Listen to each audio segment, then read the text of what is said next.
Hey guys! So I kind of learned something a little new today. It's about our emotions after we leave the toxic narcissistic environment.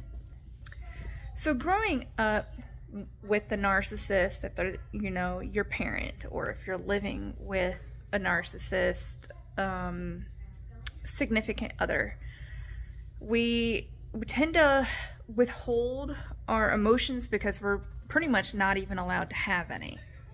We kind of learned that having emotions, anything other than just blank, can get us into trouble. It's like we're walking on eggshells emotionally so that we don't somehow tip the narcissist, or like, not really tip them, but like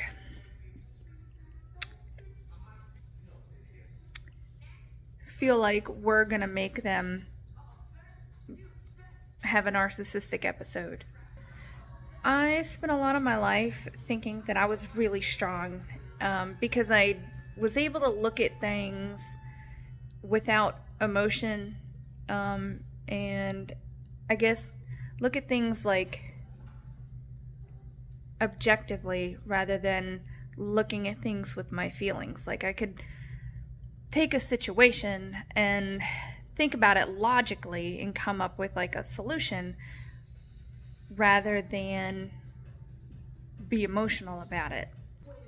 Now, I went no contact with my mother a little over 6 years ago, and gradually I see myself having more emotions, especially lately. This past year or so, like, I cry over videos that I see of like dogs being rescued or like dogs being injured or being neglected. I just start crying like a baby. So I learned that once you leave that toxic narcissistic environment, you're finally able to gradually get emotions, and sometimes they are a little overloaded because you're getting used to not having to suppress your emotions. A lot of the times I'm still kind of like in robot unemotional mode. It's like I still kind of have a wall up. I always fear other people's reactions, even people who aren't toxic. And sometimes I don't know, I guess I just fear that they might be toxic, and if I express the wrong emotion, then bad things are gonna come of it.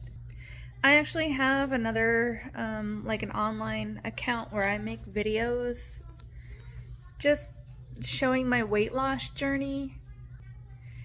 And for a lot of it, when I make videos, I'll apologize and be like, hey, sorry if I don't seem emotional, if I just talk monotone, it's just a trauma response, it's just, it's from narcissistic abuse.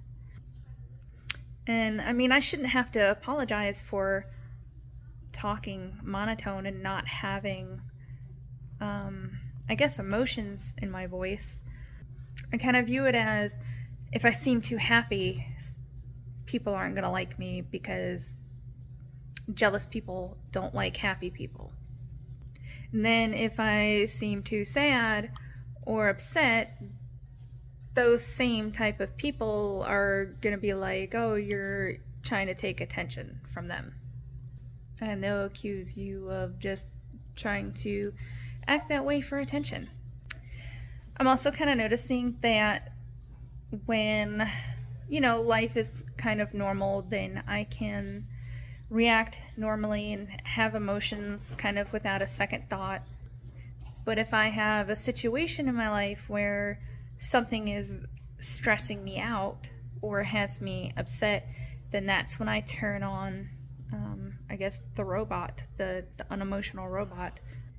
I think I do it to protect myself from acting in a way that's unfavorable. I think it's a way to control myself, control my emotions, so that I don't say or do something in the long run that I'll end up regretting. Right now I'm trying to control my emotions because I don't want to go overboard, just because I'm in a situation where I found out that my ex-landlord's grandson stole my $950 security deposit and kept it for himself.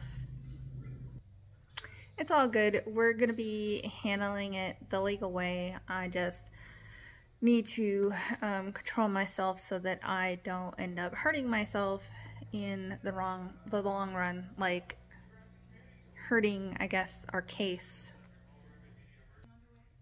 But yeah, that's what I learned today, that if you're suddenly finding yourself having emotions and you think you're being over emotional, even though it's just kind of normal emotions, it's because you got out of your toxic environment and you're able to be free instead of holding it all in.